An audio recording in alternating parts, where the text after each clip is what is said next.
Make in India वाले नारे पर राहुल गांधी ने रेप इन इंडिया का नया जुमला क्या गढ़ा। सियासी गलियारों में तूफान सा गया। जो बात कांग्रेस के कुछ और नेता पहले ही कह चुके थे, वही बात जब राहुल की जुबान पर आई तो संसद से लेकर चुनाव आयोग तक बीजेपी ने चौतरफा मोर्चा खोल दिया। मुद्दा देश में बढ़ती बलात्कार की घटनाएं हैं, लेकिन जिस तरह से सियासत हो रही है उससे एक और सवाल उठ रहा है कि रेप पर बेशर्म इन इंडिया में ही कह चुके थे, वही बात जब राहुल की जुबान पर आई तो संसद से लेकर चुनाव आयोग तक बीजेपी ने चौतरफा मोर्चा खोल दिया। मुद्दा देश में बढ़ती बलात्कार की घटनाएं हैं, लेकिन जिस तरह से सियासत हो रही है उससे एक और सवाल उठ रहा है कि रेप पर बेशर्म इन इंडिया वाली फीलिंग को छिपाया जाए तो कैसे।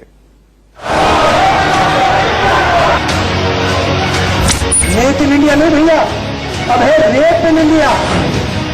गांधी खानदान का एक बेटा सरेआम कहता हुआ हिंदुस्तान में बलात्कार करो। मैं उस शब्द का इस सदन में प्रयोग नहीं कर सकता हूं। हिंदुस्तान की मेक इन इंडिया की जगह धीरे धीरे रेप इन इंडिया की ओर बढ़ रहे हैं। राजनीति में कहावत है कि जनता की याददाश्त बहुत छोटी होती है, लेकिन लोकसभा में राहुल गांधी के बयान पर हंगामा देखकर ये बात और भी ज्यादा साफ हो गई कि जनता से ज्यादा नेताओं की याददाश्त छोटी होती है। ये राष्ट्र के इतिहास में पहली बार हुआ है। यही वो लोकसभा है जिसमें इसी हंगामे से ठीक 3 दिन पहले कांग्रेस के नेता सदन अधीर रंजन चौधरी ने चीख कर कहा था कि भारत मेक इन इंडिया नहीं है, रेप इन इंडिया हो गया है। सुनिए। हमारे सदन में उन्नाव के बारे में चर्चा हुई है, लेकिन सर उन्नाव की महिला 50 फीट झुलसी हुई महिला को सर जब हम देखते उनका मौत हो गए हैं तो हम सबको शर्मिंदा महसूस करना पड़ता। लेकिन हमें ये दुख लगता है कि हिंदुस्तान के प्रधानमंत्री जिन्होंने हर बात से मुकर होते हैं कुमार, उनके एक बयान नहीं आते। सर हिंदुस्तान की मेक इन इंडिया की जगह धीरे धीरे रेप इन इंडिया की ओर बढ़ रहे हैं। जिस वक्त ये बयान दिया गया उस वक्त किसी की अस्मिता नहीं जागी, न किसी को महिलाओं के सम्मान का ख्याल आया। ये तो छोड़िए, न्यूज चैनल्स के साथ साथ देश के तमाम अखबारों ने भी इस खबर को छापा, वो भी मुख्य पृष्ठ पर। लेकिन स्मृति ईरानी शायद चूक गईं और बाकी बीजेपी के नेताओं को तब तक ये समझ भी नहीं आया जब तक स्मृति जी ने नहीं समझा। एक पार्टी का नेता सार्वजनिक तौर पर क्लैरियन कॉल देता हो कि हिंदुस्तान की महिलाओं का बलात्कार होना चाहिए, ये राष्ट्र के इतिहास में पहली बार हुआ है। तो कांग्रेस पार्टी का नेता रेप जैसे संगीन जुर्म को पॉलिटिकल मॉकरी का हिस्सा बनाता हो, ये राष्ट्र के इतिहास में पहली बार हुआ है कि गांधी खानदान का एक बेटा सरेआम कहता हुआ हिंदुस्तान में बलात्कार करो। आज मैं अध्यक्ष जी आपसे पूछना चाहती हूँ, इस सदन के नेता है राहुल गांधी, इस सदन के सांसद हैं, क्या राहुल गांधी का ये वक्तव्य है कि हिंदुस्तान में हर पुरुष महिला का बलात्कार करना चाहता है? स्मृति जी, आपको बता दें, ये बयान इसी लोकसभा में दिया गया था और स्पीकर ने उसे सदन की कार्यवाही से हटाया भी नहीं। यानी राहुल गांधी ने लोकसभा में अधीर रंजन के दिए बयान को रैली में दोहरा दिया। इस हिसाब से तो राहुल गांधी ही नहीं, आपको अधीर रंजन चौधरी के खिलाफ भी बैकडेट से शिकायत करनी चाहिए। खैर, जब मामला उठा तो राहुल लोकसभा में मुस्कुराते रहे। माफी मांगों के नारों के बीच लोकसभा का सत्र समाप्त हो गया, लेकिन राहुल का वार तैयार था। नरेंद्र मोदी ने और अमित शाह ने नॉर्थ ईस्ट को जलाया है, मेन मुद्दा वो है। अब ध्यान उस मुद्दे से हटाने के लिए नरेंद्र मोदी जी और बीजेपी मेरे ऊपर ये बोल रहे हैं। मैं यहां स्पष्ट कह देता हूं मैंने क्या बोला, मैं रिपीट कर देता हूं। मैंने बोला कि नरेंद्र मोदी ने कहा था कि मेक इन इंडिया होगा। हमने सोचा कि अखबारों में make in India, make in India, make in India दिखाई देगा, मगर आज जब हम अखबार खोलते हैं हमें सब जगह रेप इन इंडिया दिखाई देता है। कोई भी स्टेट नहीं है जहां बीजेपी राज कर रही है और दिन भर वहां पे महिलाओं पर बलात्कार नहीं होता। यानी नहले पर दहला तो पेश है संवेदनशीलता की मिसाल। देश में नरेंद्र मोदी ने कहा था मेक इन इंडिया, कहा था ना। अब आप जहां भी देखो मेक इन इंडिया नहीं भैया, अब है rape in India. Rape in India, जहां भी देखो, अखबार खोलो, झारखंड में महिला पर बलात्कार, उत्तर प्रदेश में देखो नरेंद्र मोदी के एमएलए ने महिला का रेप किया, उसके बाद गाड़ी का एक्सीडेंट हो गया, नरेंद्र मोदी एक शब्द नहीं बोलता। हर प्रदेश में हर रोज rape in India. Narendra Modi ji कहते हैं बेटी पढ़ाओ बेटी बचाओ। मोदी जी आपने ये नहीं बताया किससे बचाना है, बीजेपी के एमएलए से बचाना है।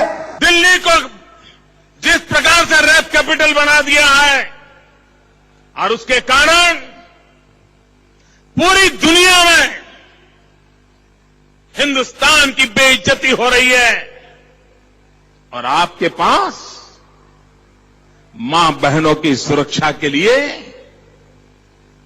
न कोई योजना है, न आप में कोई दम है, न आप इसके लिए कुछ कर सकते हैं।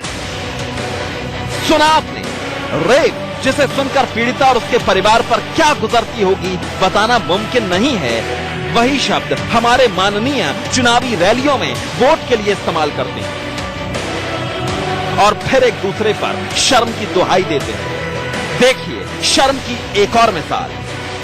कहां मोदी जी, कहां राहुल जी। निर्लज्जता की भी आखिर हद होती है। राहुल जी को कुछ तो शर्म करनी चाहिए। अब केवल निर्लज्ज हो जाए तो हम क्या करें। देखा आपने राहुल की बेशर्मी पर शिवराज सिंह की दांत दिखाती हुई संवेदनशीलता, मानो बाइट देकर अपने समर्थकों से पूछ रहे हों कि मजा आया ना मेरे बयान पर। वाह, बेटियों पर संवेदनशीलता हो तो ऐसी कि पूरे 32 के 32 दांत दिख जाएं। अब आप ही सोचिए और तय कीजिए कि किसके बयान में कितना दर्द था और कितनी संवेदनशीलता। बोला है ये रेप इन इंडिया है। और हमारे नेता बेटियों के अत्याचार पर कितने गंभीर। अध्यक्ष महोदय, जो कि इस प्रकार के शब्दों का प्रयोग करते हैं। अध्यक्ष जी, आज ये मात्र इस सदन की महिला और पुरुष सांसदों की गरिमा की बात नहीं है। बाकी रही आपकी और हमारी बात, तो हमारे पास मोमबत्तियों का और सख्तियों का सहारा तो है ही। Bureau report, India news. मामला संसद से आगे निकल चुका है और अब निर्वाचन आयोग तक जा पहुंचा है। स्मृति ईरानी की अगुवाई में बीजेपी के महिला नेताओं ने राहुल गांधी के खिलाफ शिकायत दर्ज करा दी है। चुनाव आयोग के सम्मुख भारत की महिलाओं के संदर्भ में राहुल गांधी का जो वक्तव्य है, उस पर देश के आक्रोशित परिवारों की ओर से भारतीय जनता पार्टी की महिला सांसदों ने, महिला कार्यकर्ताओं ने कड़ी सजा देने का निवेदन इलेक्शन कमीशन के सम्मुख प्रस्तुत किया है। Rape in India meaning what? Every man is raping and every woman is available. क्या बोल रहे हैं? हे भगवान, जघन्य है, भयंकर है, और किस बुद्धि से बोल रहे हैं, क्या बोल रहे हैं, उनको भान है कि नहीं है? भारत की मिट्टी से उनका कोई लेना देना है कि नहीं है? भारतीय संस्कृति समाज से कोई लेना देना है कि नहीं है? This is not acceptable. वो जमीन पर साष्टांग दंडवत करके माफी मांगे। कांग्रेस के नेता ने जिस प्रकार से इस भाषा का इस्तेमाल एक चुनावी सभा में किया है, ये बेहद आपत्तिजनक है। उससे नारी शक्ति बेहद आहत है और हम सब चाहते हैं कि चुनाव आयोग उस पर कार्रवाई करे। और चुनाव आयोग ने इस विषय का हमें आश्वासन दिया है कि वो इन्हें नियमों के तहत देखते हुए उस पर कार्रवाई वो करेंगे। बीजेपी कांग्रेस एक दूसरे के नेताओं पर रेप के बयानों को लेकर हमला कर रहे हैं। ऐसे में यह जानना जरूरी हो जाता है कि इन पार्टियों के शासन वाले राज्यों की हालत में रेप जैसे मामलों में कहां ठहरते हैं ये सारे राज्य। रेप के मामलों में देश में कांग्रेस शासित मध्य प्रदेश पहले नंबर पर है। इसके बाद राजस्थान में सबसे ज्यादा बलात्कार की घटनाएं हुई।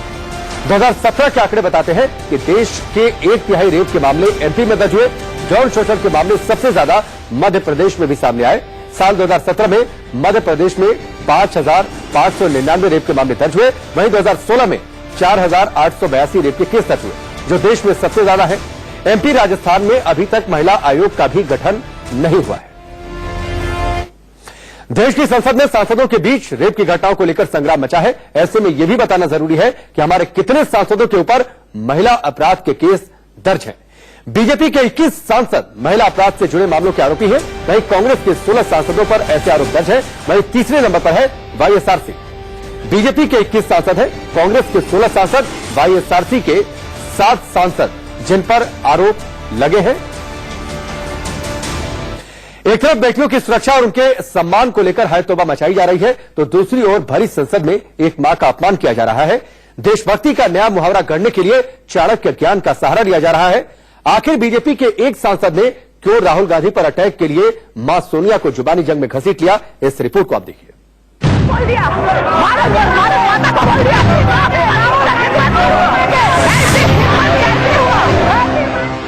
कभी विदेशी माता के उत्पन्न संतान कभी राष्ट्रभाग से नहीं हो सकती है। भारत माता की जय, वंदे मातरम, जननी जन्मभूमिश्च स्वर्गादपि गरीयसी। भारत मां की महिमा बताने वाले ये वो नारे हैं जिन्हें बीजेपी का हर नेता राजनीति का कखरा सीखने से पहले ही रट लेता है कि कभी विदेशी माता के उत्पन्न संतान कभी राष्ट्रभाग से नहीं हो सकती है। लेकिन शायद इनमें एक शर्त छिपी होती है। वो शर्त ये कि हम सिर्फ भारत मां का सम्मान करेंगे और दूसरी माताओं पर शर्तें लागू होंगी। सुनिए ये चाणक्य ज्ञान। अध्यक्ष महोदय, यह बात 2000 साल पहले चाणक्य ने कहा था कि कभी विदेशी माता के उत्पन्न संतान कभी राष्ट्रभाग से नहीं हो सकती है, और इसका उदाहरण हम लोग देख रहे हैं। यानी 21वीं सदी के साल 2019 में माननीय संजय जायसवाल ने ईसा पूर्व 300वीं सदी की हेलना से सोनिया गांधी की तुलना और यह साबित करने की कोशिश की कि राहुल में देशभक्ति नहीं और सोनिया कभी देश की नहीं हो सकती। और ये सब उस हंगामे के बीच हुआ जिसमें राहुल पर आरोप लगा कि उन्होंने रेप इन इंडिया बोलकर देश का अपमान किया है, जिसके बाद उनकी माता के नाम पर उनकी देशभक्ति को संसद के बीचों बीच उछाल दिया गया। हो भी क्यों ना, आखिर मां बेटियों को लेकर हमारे माननीय इतने चिंतित जो हैं। Bureau report, India news.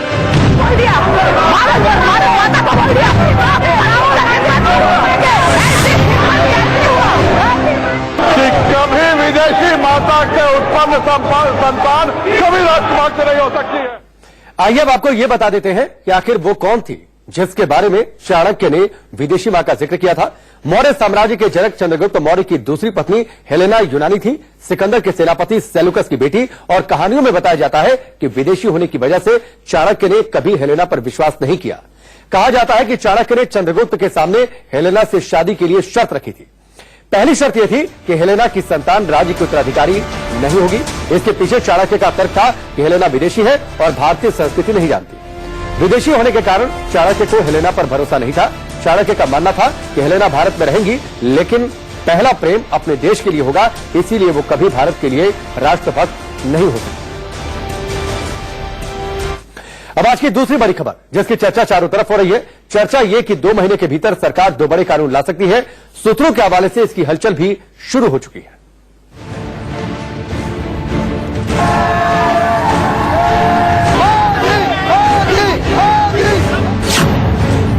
3 तलाक बिल, टारगेट पूरा। जम्मू कश्मीर से धारा 370 हटाना, टारगेट पूरा। राम मंदिर का रास्ता साफ, टारगेट पूरा। नागरिकता संशोधन बिल, टारगेट पूरा। मोदी सरकार ने दूसरी पारी में धमाकेदार अंदाज में मानो एक के बाद एक 4 बड़े टारगेट पूरे कर लिए, लेकिन 2 बड़े धमाके बाकी हैं। वो हैं जनसंख्या नियंत्रण कानून और समान नागरिक संहिता यानी कॉमन सिविल कोड। हमारे यहां बेतहासा जो जनसंख्या विस्फोट हो रहा है, ये जनसंख्या विस्फोट हमारे लिए, हमारी आने वाली पीढ़ी के लिए अनेक नए संकट पैदा करता है। हमारे देश में आज भी स्वयं प्रेरणा से एक छोटा वर्ग परिवार को सीमित करके अपने परिवार का भी भला करता है और देश का भला करने में बहुत बड़ा योगदान देता है। कहते हैं कि नरेंद्र मोदी की जुबान पर कोई जुमला या वादा यूं ही नहीं आता। वो जिस बात का जिक्र देश की जनता से करते हैं वो आने वाले उनके मिशन का शंखनाद ही हो। देश का भला करने में बहुत बड़ा योगदान देता है। कहते हैं कि नरेंद्र मोदी की जुबान पर कोई जुमला या वादा यूं ही नहीं आता। वो जिस बात का जिक्र देश की जनता से करते हैं वो आने वाले उनके मिशन का शंखनाद ही होता है। जो गौर से उनके भाषण सुनते हैं उन्हें बड़ा संकेत मिल ही जाता है। प्रधानमंत्री ने अपने भाषणों में सफाई, कालाधन और प्लास्टिक थैलियों का उपयोग बंद करने जैसी बातें की, तो बाद में उसको लेकर सरकार और एजेंसियों ने बड़े कदम उठाए। एक छोटी सी अपेक्षा आज आपसे सामने रखना चाहता हूं। इस 2 अक्टूबर को हम भारत को सिंगल यूज प्लास्टिक, क्या इससे देश को मुक्ति दिला सकते हैं? अब एक बार फिर मोदी सरकार के बड़े कदम की आहट सुनाई दे रही है और इसलिए एक बार फिर देश के भीतर प्रधानमंत्री के 73वें स्वतंत्रता दिवस के मौके पर लाल किले के भाषण को फिर से सुना जा रहा है, जिसमें उन्होंने छोटे परिवार को देशभक्ति से जोड़ा था। हमारे देश में आज भी स्वयं प्रेरणा से एक छोटा वर्ग परिवार को सीमित करके अपने परिवार का भी भला करता है और देश का भला करने में बहुत बड़ा योगदान देता है। मोदी सरकार 2.0 के पहले 200 दिनों के भीतर सरकार ने कई बड़े फैसले लिए। बीजेपी ने अपने चुनावी घोषणा पत्र में जो वादे किए उनमें से कई महज 7 महीने के भीतर पूरे कर दिए। उन वादों में प्रमुख अनुच्छेद 370 हटाना, एक बार में 3 तलाक की प्रथा को खत्म करना और नागरिकता संशोधन कानून लाना शामिल था, जो अब अगले घोषणा पत्र में नजर नहीं आएगा। मोदी सरकार पार्ट 2 में ये तीनों ही वादे बहुत तेजी से पूरे हुए। ऐसे में अब बीजेपी के अगले कदम को लेकर चर्चा गर्म है। कहा जा रहा है कि सरकार समान नागरिक संहिता यानी कॉमन सिविल कोड और जनसंख्या नियंत्रण कानून को जल्द ही हकीकत में बदलने वाली है। जनसंख्या एक महत्वपूर्ण मुद्दा है और मैं तो पहले से इसके पक्ष में हूं कि देश में कानून की आवश्यकता है। अब इसका निर्णय तो कब होगा ये तो नहीं कहा जा सकता, लेकिन ये कह सकते हैं कि देश की आवश्यकता है जनसंख्या नियंत्रण कानून। देश की आवश्यकता समान नागरिक संहिता की भी बात है, जो संघ भी कहता है, बीजेपी के बड़े लीडर भी इस बात को कहते हैं। सबकी अपनी अपनी प्रायोरिटी है। मेरी प्रायोरिटी पहले जनसंख्या नियंत्रण कानून है। जनसंख्या नियंत्रण के लिए सब लोगों में एक राय बन रही है। जैसे मैंने प्राइवेट मेंबर बिल दिया और इस बार मैंने देखा कि कांग्रेस के अभिषेक मनु सिंघवी ने बिल दिया है। ये एक साझा सवाल है और ऐसे साझे सवाल पर सब चाहते हैं, तो जब इसकी समय आएगा तो होगा। मुझे लगता है कि सभी दलों में एक सर्वानुमति बननी चाहिए इन चीजों के लिए। सवाल उठता है कि देश में जनसंख्या नियंत्रण कानून की जरूरत क्यों? क्या संघ का एजेंडा है जनसंख्या नियंत्रण कानून? इन सवालों का जवाब बहुत हद तक आपको संघ प्रमुख मोहन भागवत के इस बयान से मिल सकता है। प्रधानमंत्री ने भी 15 अगस्त को जब लाल किले की प्राचीर से जनसंख्या विस्फोट पर चिंता जताई, तब भविष्य में सरकार की ओर से जनसंख्या नियंत्रण कानून लाने की अटकलें लगने लगी। अगले दिन 16 अगस्त को बीजेपी सांसद अश्विनी उपाध्याय ने पीएमओ में लंबा चौड़ा प्रेजेंटेशन दिया। अश्विनी उपाध्याय ने 4 पेज के प्रेजेंटेशन में कहा था कि मौजूदा समय में 124 करोड़ भारतीयों के पास आधार कार्ड है। लगभग 20% नागरिक, खास करके बच्चे, बिना आधार के हैं और 5 करोड़ बांग्लादेशी और रोहिंग्या घुसपैठिए अवैध रूप से भारत में रहते हैं, जिससे साफ होता है कि हमारे देश की जनसंख्या 135 करोड़ नहीं बल्कि 150 करोड़ से ज्यादा है और हम चीन से आगे निकल चुके हैं। देश में मौजूद जल, जंगल, जमीन, रोटी कपड़ा मकान और गरीबी, बेरोजगारी, भुखमरी जैसी समस्याओं के पीछे जनसंख्या विस्फोट को ही कारण बताया जाता रहा है और अब इन्हीं पर नियंत्रण के लिए जनसंख्या नियंत्रण कानून की बात हो रही है। दिल्ली से यतेंद्र शर्मा के साथ ब्यूरो रिपोर्ट, इंडिया न्यूज। आपको बता दें कि भारत विश्व का दूसरा सर्वाधिक जनसंख्या वाला देश है। वहीं दुनिया में सबसे ज्यादा जनसंख्या वृद्धि दर भारत की ही है। देश की जनसंख्या 1951 में 36.10 करोड़ थी, जो 2001 में बढ़कर 102.70 करोड़ तक पहुंच गई। ये पहली बार था जब देश की आबादी 100 करोड़ को पार कर गई। वहीं 2017 के एक आंकड़े के मुताबिक 133.92 करोड़ तक देश की जनसंख्या पहुंच गई। वहीं अप्रैल 2019 के एक आंकड़े बताते हैं कि भारत की आबादी 136 करोड़ को पार कर चुकी है। संयुक्त राष्ट्र जनसंख्या कोष यानी UNFPA की रिपोर्ट के मुताबिक साल 2010 से 2019 के बीच दुनिया में जनसंख्या वृद्धि दर औसतन 1.1% रही है। वहीं भारत की जनसंख्या दर हर साल 1.2% की दर से बढ़ी है, जबकि इसी दौरान चीन में सालाना जनसंख्या वृद्धि दर 0.5% रही। भारत का जनसंख्या बढ़ने का आंकड़ा चीन से दोगुना से ज्यादा है। जिस तेजी से हमारे देश की जनसंख्या बढ़ रही है, उसके मुताबिक 2027 तक भारत चीन को पीछे छोड़ते हुए दुनिया की सबसे ज्यादा आबादी वाला देश बन जाएगा। 15 अगस्त पर पीएम मोदी के भाषण के बाद से देश में जनसंख्या नियंत्रण कानून पर चर्चा गर्म हो गई है। बीजेपी समेत कई पार्टी के नेता इसके पक्ष और विपक्ष में कूद पड़े हैं। अब तक किन किन नेताओं के बीच भाषण युद्ध हुआ है, एक रिपोर्ट आप देखिए।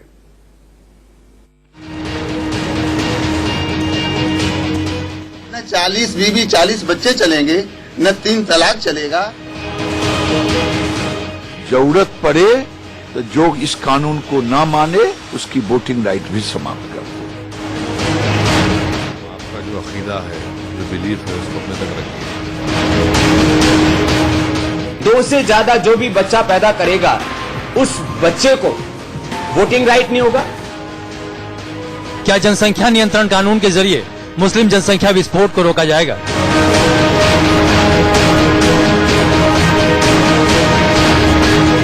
या फिर जनसंख्या नियंत्रण कानून का मतलब सारी समस्याओं का नियंत्रण?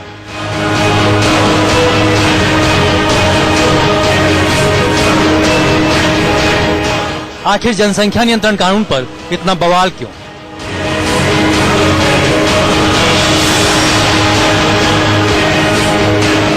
क्या सियासत चमकाने के लिए जनसंख्या नियंत्रण कानून को जरूरी बताया जा रहा है, या फिर ये कानून देश के लिए एक टॉनिक की तरह काम करेगा?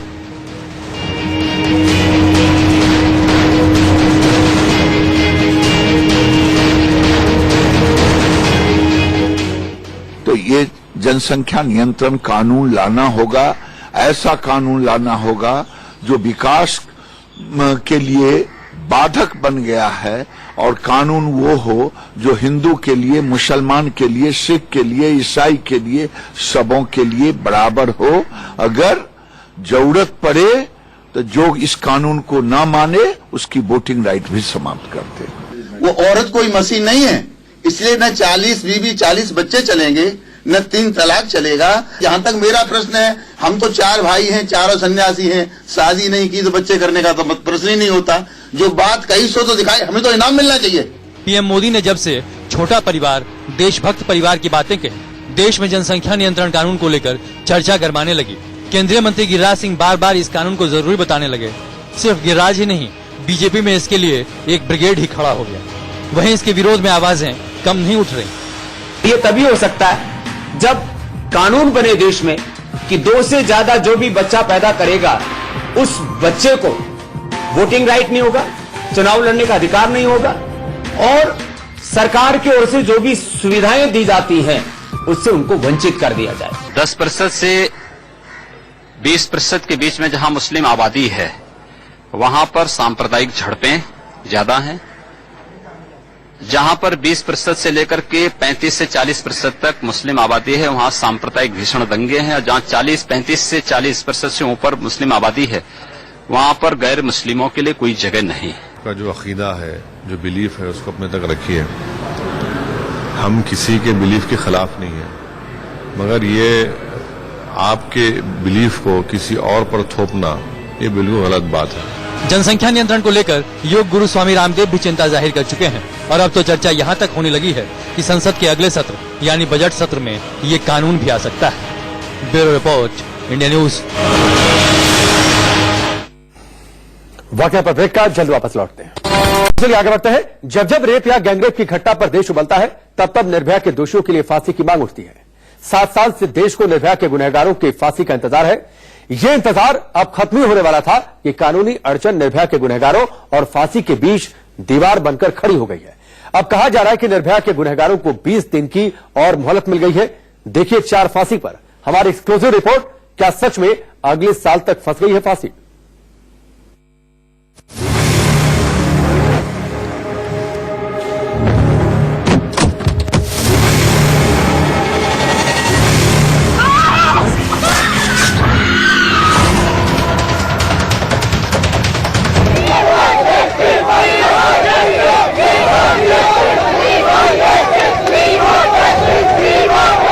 और हमारी मांग भी है कि उनको फांसी मिले और जल्द से जल्द मिले।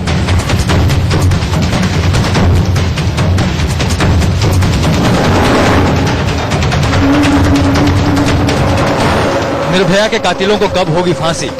जिधर जाइए इस वक्त लोग बस यही सवाल पूछ रहे हैं कि निर्भया के चारों गुनहगार यानी मुकेश, पवन, अक्षय और विनय को कब और किस दिन फांसी की सजा होगी। पहले 16 दिसंबर की तारीख बताई जा रही थी, लेकिन उस तारीख पर मुहर नहीं लग पाई। अब नई तारीख बताई जा रही है 29 दिसंबर 2019। ये वो तारीख पहले 16 दिसंबर की तारीख बताई जा रही थी, लेकिन उस तारीख पर मुहर नहीं लग पाई। अब नई तारीख बताई जा रही है 29 दिसंबर 2019। ये वो तारीख जब निर्भया इस दुनिया से इस उम्मीद के साथ चली गई थी कि जल्द ही उसको इंसाफ मिल जाएगा, लेकिन तारीख बदल गई, साल बदल गया और अगर कुछ नहीं बदला तो सिर्फ वो उम्मीद जिसे निर्भया को इंसाफ दिलाना था।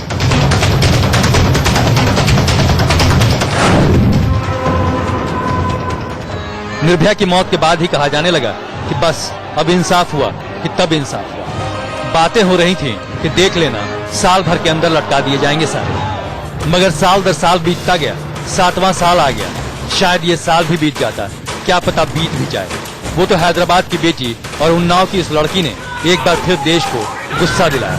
तब जाकर हमें याद आया कि अरे निर्भया के गुनहगारों को तो अब तक फांसी नहीं हुई। बस फिर क्या था, याद आते ही अब फांसी, फांसी के तरीके, फांसी के कानून, फांसी की तारीख, फांसी की रस्सी, फांसी का फंदा, सब पर बातें होने लगी, लेकिन अभी तक तारीख मुकर्रर नहीं हो पाई।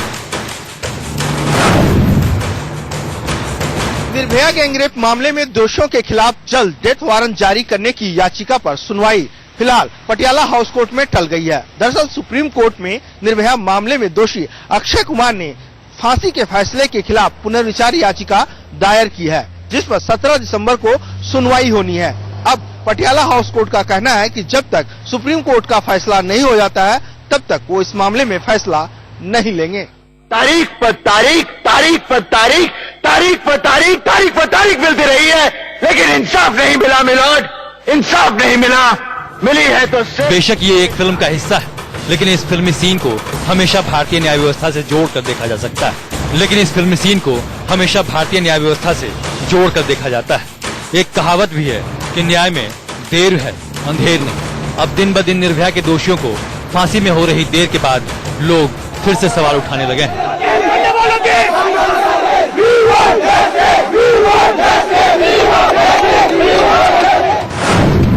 13 दिसंबर को निर्भया मामले के दोषियों के खिलाफ जल्द डेथ वारंट जारी करने की याचिका पर सुनवाई हुई, लेकिन पटियाला हाउस कोर्ट ने इसे 17 दिसंबर तक टाल दिया। पटियाला हाउस कोर्ट का कहना है कि अभी एक याचिका सुप्रीम कोर्ट में लिस्टेड है, ऐसे में उसके बाद ही इस पर फैसला हो सकेगा। दरअसल सुप्रीम कोर्ट में निर्भया मामले में दोषी अक्षय कुमार ने फांसी के फैसले के खिलाफ पुनर्विचार याचिका दायर की है। इस पर 17 दिसंबर को सुनवाई होनी है। अब इसी मामले की सुनवाई के बाद पटियाला हाउस कोर्ट में 18 दिसंबर को दोपहर 2 बजे सुनवाई होगी।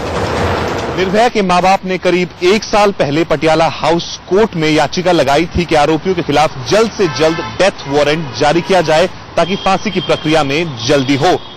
इसी बात पर निर्भया के वकील ने पटियाला हाउस कोर्ट में याकूब मेमन केस का हवाला दिया था, जिसमें डेथ वारंट तुरंत जारी हो गया था। शुक्रवार को सुनवाई टलने के बाद निर्भया की मां ने बयान दिया कि वो सुनवाई से संतुष्ट है, लेकिन उन्हें शांति तभी मिलेगी जब उन दोषियों को फांसी के फंदे से लटका दिया जाएगा।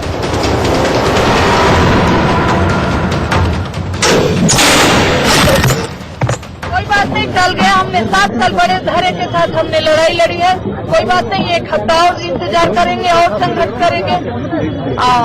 जो 18 तारीख को डेट मिली है उस दिन फाइनल होगा और उनका डेट वारंट निकलेगा और फांसी होगी और जल्द से जल्द होगी।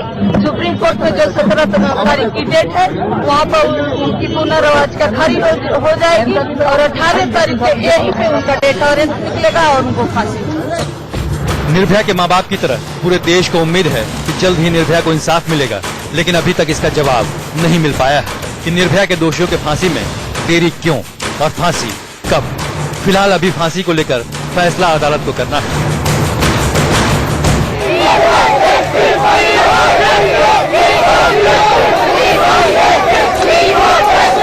Bureau report, India news. Nirbhaya के दोषियों को फांसी पर लटकाने की तैयारी की जा रही है, लेकिन तारीख अभी तय नहीं। तारीख तय नहीं होने के पीछे कई कानूनी अड़चनें बताई जा रही हैं। फिलहाल निर्भया के चारों गुनहगार यानी मुकेश, पवन, अक्षय और विनय की फांसी के बीच 4 कानूनी अड़चनें हैं। आइए अब आपको उन कानूनी अड़चनों के बारे में बताते हैं जिनकी वजह से फांसी में देरी हो रही है।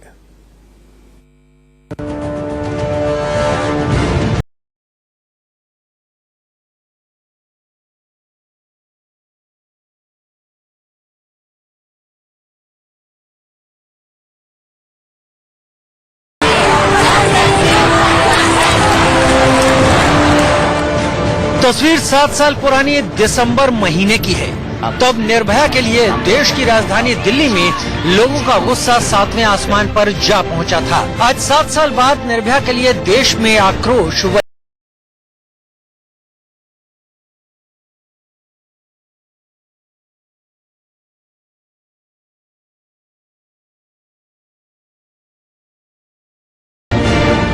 हैदराबाद के हैवानों की हैवानियत के बाद एक बार फिर से देश में गुस्सा है। गुस्सा इस बात का भी है कि करीब 7 साल बाद भी निर्भया के दरिंदों को फांसी की सूली पर क्यों नहीं चढ़ाया जा सका। जब 9 महीने में फांसी की सजा मुकर्रर हो गई थी तो फिर सजाए मौत के लिए 7 साल का वक्त क्यों लग रहा है। दरिंदों को इतनी जिंदगी क्यों दी जा रही है।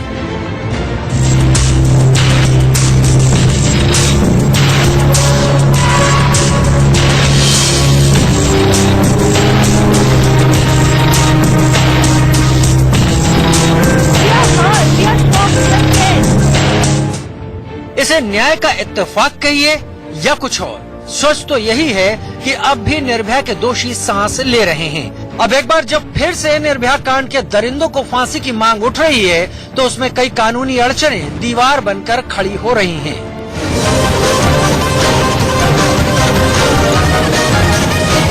जब जब निर्भया केस की बात आती है सबके मन में यही सवाल कि इतना जघन्य अपराध करने के बाद फांसी देने में इतना लंबा समय क्यों लग रहा है। जानकार बताते हैं फांसी की सजा ऐसी सजा है जिसमें वापसी की गुंजाइश नहीं रहती। ऐसे में आरोपी को एक अधिकार इस्तेमाल करने का मौका दिया जाता है।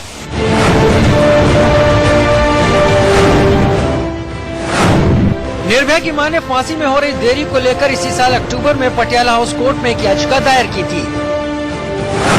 उस याचिका पर सुनवाई करते हुए पटियाला हाउस कोर्ट ने तिहाड़ जेल के डीजी को नोटिस जारी कर चारों कैदियों के केस की ताजा रिपोर्ट मांगी है। उसी याचिका पर सुनवाई करते हुए आज वीडियो कॉन्फ्रेंसिंग से दोषियों की पेशी हुई।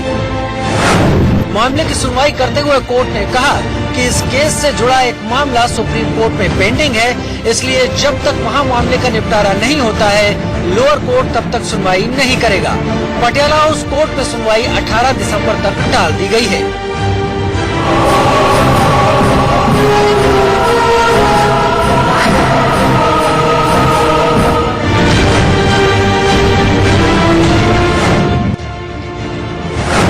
10 दिसंबर को एक और गुनाहगार अक्षय ने सुप्रीम कोर्ट में फांसी की सजा को लेकर रिव्यू पिटीशन दाखिल कर दी है, जिस पर अभी सुनवाई होगी और सुप्रीम कोर्ट का फैसला आने तक फांसी नहीं दी जा सकती।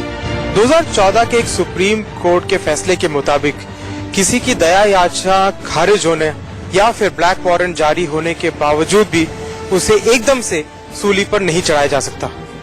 सुप्रीम कोर्ट कहता है कि उस व्यक्ति को जिसकी ब्लैक वारंट निकल चुकी है उसे 14 दिन का वक्त दिया जाएगा, जिसमें कि वो अपने सारे आखिरी काम यानी कि अपनी वसीयतनामा लिखना, और अपने रिश्तेदारों से एक आखिरी बार मिलने का उसे मौका जरूर दिया जाएगा।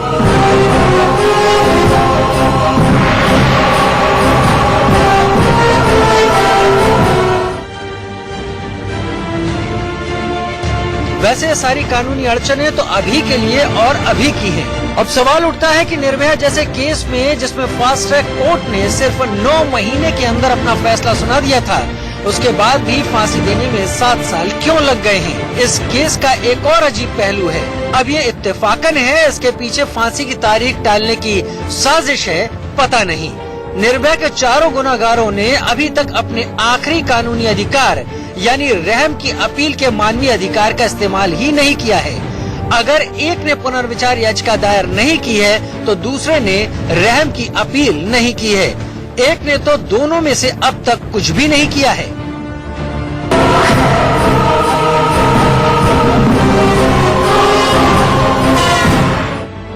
हद तो ये है कि मई 2017 से लेकर अक्टूबर 2019 तक यानी इन 2 सालों में फांसी की सजा पाए चारों गुनहगार न तो सुप्रीम कोर्ट में दोबारा जाते हैं और न ही रहम के लिए राष्ट्रपति से अपील करते हैं। और पूरा तिहाड़ जेल प्रशासन भी इन 2 सालों में हैरतअंगेज तौर पर चुप्पी ही साधे रहता है। इंटेंशनली इन लोगों ने इस केस को डिले किया है। जो भी उनके पास राइट थे उन राइट्स का उन्होंने यूज नहीं किया है। 13 दिसंबर 2018 को हमने ये जब ये execution petition Patiala house court में लगाया था, तब से कोर्ट इनको बार बार नोटिस कर रहे हैं, Tihar jail prison status report मंगा रहा है, आखिर अपनी राइट का यूज क्यों नहीं करना चाहते हैं।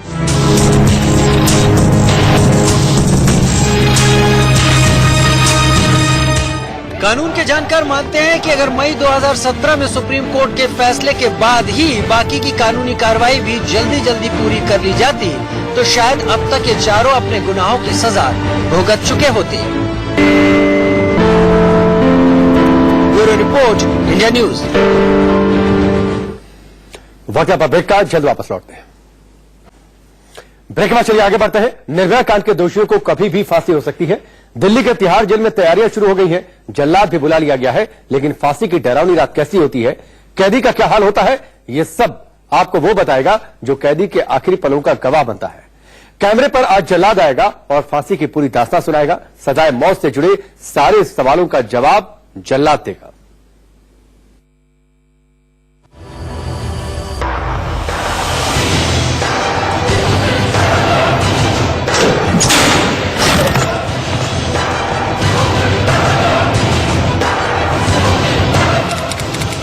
सजाए मौत भारतीय न्याय व्यवस्था की सबसे सख्त सजा, जिसे देने के बाद जज भी पेन की निब तोड़ देते हैं। पेन की निब इसलिए तोड़ देते हैं कि फिर ऐसा फैसला न लिखना पड़े।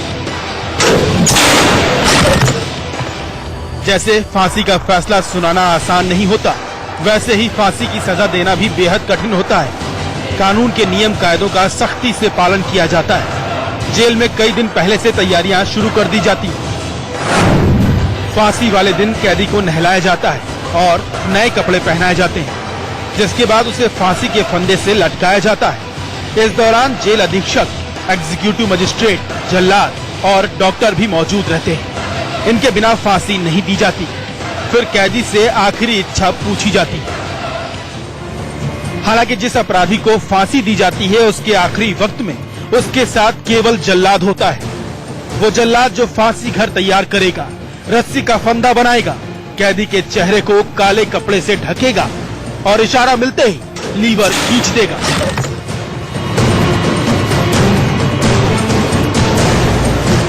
निर्भया के दोषियों को भी फांसी की सजा मिली हुई है।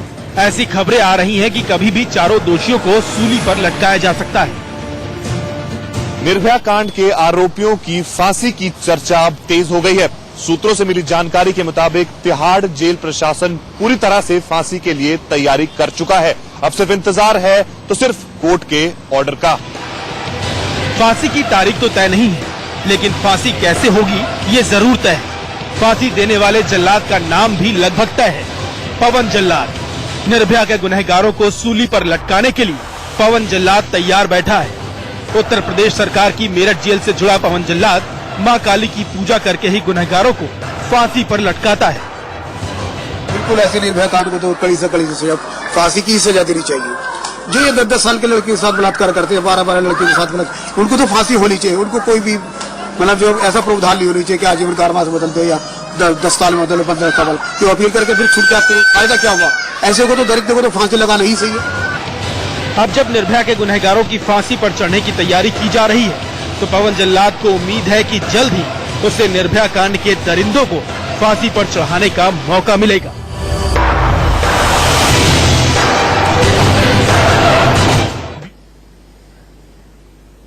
वाकया पर ब्रेक के उस पार घातक